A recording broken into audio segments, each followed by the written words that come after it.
What's poppin', y'all? We need a medic. We need a medic because I think 50 Cent folded. I mean, we need Meek Mill on the side of the WWE yelling, "Get up," because T.I. might have put him to work. And this is so sad for me to see because 50 Cent, like, that's goated, right? We know him for beefing, and he's the one that started this whole beef. And so much has happened in the 16 hours after I finished recording and putting out the first video on this. So just quick refresher, this whole entire beef goes back decades, like in the 2000s, and it's because of 50 Cent. So 50 Cent called T.I. a rat. This was in 2007, 2008. So this is 20 years. And then, of course, and he also dragged Tiny into it back then. And then you get to their back and forth with the versus battle. And that was 2020. So things apparently got patched up during that time. And now we're here. And then 50 Cent got really disrespectful bringing Tiny into it, which, I'll show you guys that from the previous one.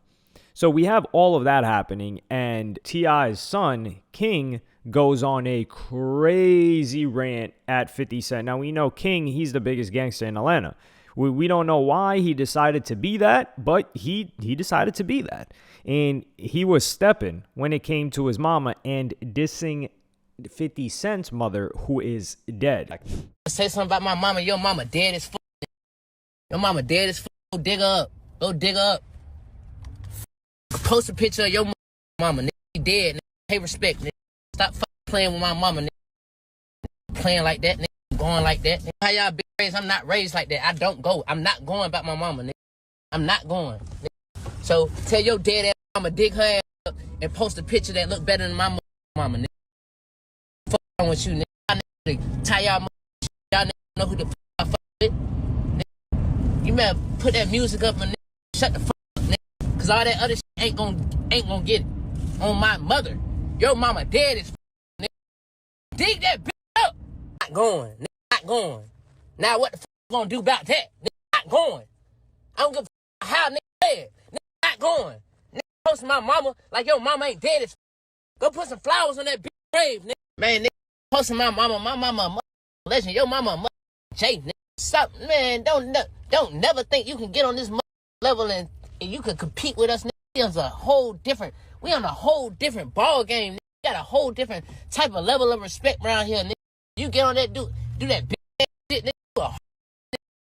I would say that shit to your face, nigga. So since then, T.I. has dropped a track. T.I. dropped like a snippet, and then he dropped a full track, and then he dropped a music video. I don't think the full music video came out.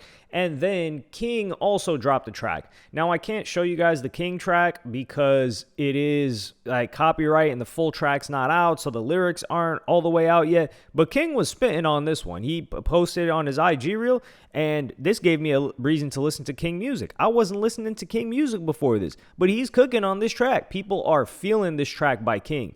But circling back to T.I. dropped the main track that T.I. dropped was The Right One. And then he would also flex in the music video for The Right One. And he says, "My biggest flex is being able to protect my mama till I could provide her a better life. Happy birthday, mama." And I think this is a cold diss by T.I. because this all centers around family, right? Like, you got a tag team. And initially, I said, like, yo, this looks crazy that King is out here fighting T.I.'s battles.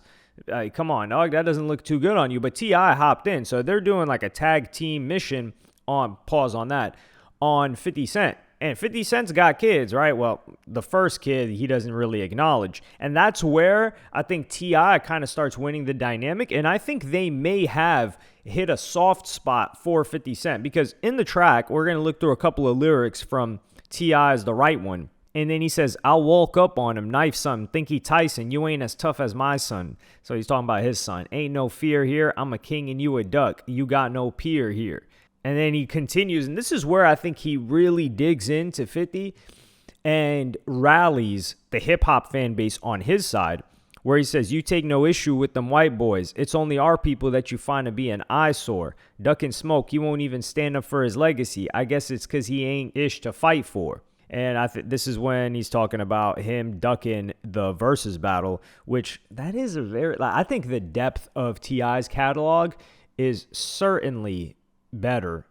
And he has more music over a longer span of time than 50 Cent. But 50 Cent's hits were just global hits. But yeah, this is a thing that people, because 50 Cent, he kind of had certain takes on Trump. They feel like he doesn't really, when have you seen 50 Cent really beef with white people? Like Chelsea Handler had made some comments about 50 Cent, and they were dating at one point, and he came at her quite soft from how we've seen him come at women within the hip hop sphere as a whole. One of the bars on this track that I really liked was when he said, "Down here, we'll strip you out that ish, leave you with rabbit ears." Initially, I just thought it was him talking about Rabbit, as in Rabbit from 50 Cent, 8 Mile, or Rabbit from 8 Mile, who is Eminem, who signed 50 Cent. But it could be like, stripping him out of his pocket. So I do think that's a cold bar by T.I. And then he hits a soft spot again and says, "You ain't that savage. You 5-0 dispatcher. Old Tender D all mad because Puff let your B have it." And this was tender behavior by 50 Cent. Like, yes, 50 Cent capitalized. It was a great move for him to do the Diddy documentary. And he really, really put a nail in Diddy's reputation, because soon after the entire case, we had Diddy, and it was like, okay, Diddy was only convicted of the Mann Act, which is the transportation of the male prostitutes to engage with these chicks. There was no like kids, there's no underage stuff, there's nothing crazy that everybody associated with Diddy. But so soon after, 50 drops his documentary, and the association gets stuck back on him for some reason. Like, a lot of people think that Diddy did some like Epstein level stuff, which was not the case. Now, he was doing some weird stuff, some super freaked out stuff. Yes, certainly. But like causing harm. Now, yeah, the whole to women, he was not really doing that. And you could even see 50 Cent's own baby mama, Daphne. She was talking about, when is the next time we're going to do this? And then he goes to talk about paperwork a little bit in the second verse, where he says, "I got paperwork from people in prison. Your name is in them. Peter Parker journalism." He's saying, "I guess I'm Venom." Like, this is good raps, but frankly, I don't really care. I didn't really care too much about 50 Cent talking about T.I. telling. So I don't really care too much about T.I. going back at 50 Cent telling, to be honest, like, if we're keeping it a buck. And then he says, "Took losses from Rick Ross and Fat Joe." Remember that. He did take a fat L from Rick Ross in that lawsuit, because he was constantly like trying to make fun of Rick Ross's baby mama. Well, he leaked this like crazy footage of them, because these guys are still beefing, Rick Ross and 50 Cent. But Rick Ross's baby mama, she won that lawsuit for the stuff that 50 leaked, so he had to pay her out. And then Kanye stood up to him, made his first week of defeat. And yes, after Ye beat him, that was Graduation versus Curtis in 2008. And I mean, like, if you're gonna lose to anybody, you're at least losing to Graduation, right? Like, people have made it a meme, a line of "he made Graduation." So if you lose to that, you're like, I lost to the best thing that's ever happened. So it is what it is. But 50 Cent was never the same after that, and I think it's because he attached a lot of his, not confidence, it's definitely not confidence, but a lot of his value as an artist to how successful he was commercially. And he's dropped music since then, but really, like, after Curtis, even Curtis itself, we're not really paying attention to what's going on. And that whole thing signified a lot more than just, the two biggest artists. It was, this is the big gangster rapper era versus the pink polos, like fly guy, not necessarily backpack rap, but adjacent with those guys type of individual that was not the best. Well, at this point, Ye had two very successful albums. But yes, that's to sum that up. We're not going to deviate from 50 and T.I. And the thing with 50 is, and I think T.I. took this very, very respectfully in a way that King did not, which is, I think it's balanced for T.I. Like, he's celebrating his mother, he's celebrating his wife, and I gave T.I. credit for this in the past video. Like, what rappers have we seen that have stayed with their woman, and their woman hasn't left them either, and they haven't left her, and he hasn't embarrassed her, and she hasn't embarrassed him for decades? Like, he was with Tiny for so long, and Tiny was an entertainer herself, so it's not even like he just took a, like a quote-unquote random chick off the street and brought her on. Tiny was successful in her own right. So she didn't even leave. We've had rappers pick up chicks off the side of the road, and they get left by him. And that's not to say that the rappers did anything wrong or they deserve to be left, but to preserve a family unit and a marriage and to be that tight-knit is something exceedingly rare in not just hip-hop, but in celebrity culture in general. And T.I.'s done that. So him celebrating his mom, it's a diss at 50, but it's not, oh, your mama dead, you ain't got a family. And 50 Cent has tried to have that family. It's just that 50 Cent's not willing to compromise, at least with the first kid, right? Like the first kid, he just said screw him and screw his mama. So he forgot about that. But if you guys recall, 50 Cent was very, very close in the raising of his kid with Daphne Joy. And he was very close to that kid. And he was trying to make this whole family thing work with Daphne Joy. But what happened? Well, Daphne Joy comes out with Diddy, and that embarrassing, humiliating. T.I.'s never had to go through anything like that. Like, your enemy is dating your baby mama, who you were prancing around with. Like, he was taking photos of her on the beach. He was like, man, this is going to be the family that I wanted. And then he's very, very involved in that kid's life. And then she comes out as a S worker. And he tries to pretend like he's not hurt by it because he was calling her that first. But the truth is, he's hurt by it. Like, that's the mother of his kid. And even the original mother of his kid that he doesn't mess with, she was not getting rained on. She was not getting multiple dudes running through her, like with Diddy and with his enemy. None of that was going on. So it is very, very sad that this happened to 50 Cent, although some people will say that it's because, it's karma or whatever the case may be. But T.I. digging into this, I think this is a sore spot for 50 Cent. And on top of that, 50 Cent deleted everything. So it says here, 50 Cent has deleted every Instagram post related to the T.I. beef. Guess we ain't getting nothing from him anymore. And this is usually normal. 50 Cent will usually delete posts like a day after or 2 days after, but he left this T.I. thing up for many, many days. So that's out of the norm. So it's not just normal, oh yeah, he always deletes. Not in this type of way.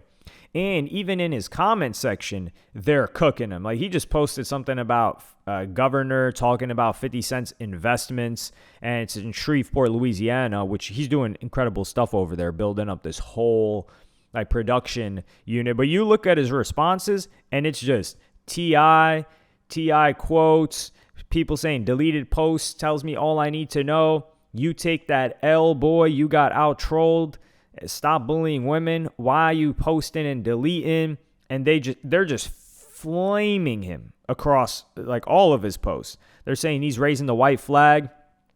And right now, he's kind of got a rap. But for my sake, to protect the legacy of 50 Cent, I think 50 Cent needs to stand down. I do not want to hear 50 Cent in the booth. I do not want to hear 50 Cent drop a song. And the last songs that 50 Cent dropped were some heaters. Well, I don't know if he's dropped since then, but if you guys remember Romeo and Juliet with Chris Brown, fire song. And also he did a song with Post Malone. That was a fire song too, but that was like 10 years ago. But that had already been like a 6-year break from when 50 Cent was making music. And he came back with damn near 2 hits off of that. I would just like that to be the last memory that I have of 50 Cent's musical career. T.I. is rapping his behind off right now. I didn't even know this, but T.I.'s got a hit song right now. Like, he's got that song, Let Him Know. Why didn't y'all tell me that? Why did nobody message me about that? Nobody DM me about that. They're like, yo, this new T.I. track with Pharrell is banging. None of you guys could do me that solid? But yeah, like Let Him Know by T.I., who T.I. has been in the game. Like I said, the depth of the catalog of T.I. is deeper than 50 Cent's, pause. But this one's at number 43 on the Hot 100 after debuting at number 83. So it's just been climbing up the charts. The song is fire. And T.I. is kind of scheduling this whole comeback. He's dropping a comeback album. He cut off the braids. He's going back to the original look. And this is also a beautiful thing, too, because the age factor in hip-hop is dying out. Like, usually, if this was 2017, 2018, when all these teeny boppers were running, and I say that like I wasn't a teeny bopper at that time. But yeah, like these teeny boppers were running it, but I didn't have that mentality. And they're like, man, this person's old. This person's like 35 rapping. This person's old. People don't care about that. 2 Chainz was holding down that torch a lot. But seeing T.I. get a hit, that just goes to show like all these other rappers that were trying to throw the towel in, you guys could come back too. You guys could catch yourself a hit as well. I mean, and this was like Empire. It was T.I.'s label distributed by Empire. So I don't even think this was on a major. But I mean, Empire's got some good resources. And like the production on here by Pharrell is solid too. So altogether, T.I. I think he's taking the win here. The problem is with the level of disrespect that King issued to 50 Cent. 50 Cent may fold and he may take the L on this battle, but just believe, like, this is something that he is never going to forget. Ever. Like, he will, any opportunity that comes to mind, he will try and destroy. Not T.I. I don't think he could really do that. But King in particular. But I mean, King's got, T.I., his father, holding him down. So this, I think this is great for music because we're getting good music from T.I. Initially, I was like, I don't even know if I want to hear T.I. drop. But T.I.'s dropped some fire. The diss track is fire. Music video didn't drop yet either. King's track, the preview at least, is hard. And the T.I. track that he's got that has nothing to do with 50 Cent right now is booming, and that song is fire. So this got me wanting to really check out the T.I. album too. So this was masterful work by T.I. 50 Cent, do not get in the booth. I don't think 50 Cent can, he can't battle. And this T.I. also circled it back to the original point that he had, which was he wanted a verses. He was just talking about verses. He was just talking about music. And then 50 Cent decides to get really disrespectful, talking about him telling and all of that. And T.I. kept trying to hold himself back. And what does he do? He shows great maturity, but he brings it back to music. He's like, okay, this guy doesn't want to give me competition in a verses. How about I drop a track? Especially after he got crazy disrespectful with my wife. And he's cooking. So T.I., hold this big, fat W. This is great. Thank you for serving us. Like, you're giving us great music to enjoy, especially this, not even late into your career doesn't even count because it doesn't even feel like there's an end to careers anymore, which is great, man. Like the ageism in hip hop, I really, really did not enjoy it. Well, let me know what y'all think about this in the comments. Like, subscribe, and hit the notification bell if you enjoyed. Are you going to check out this new T.I. album? I'm looking forward to it. And yeah, I'll see y'all in the next one.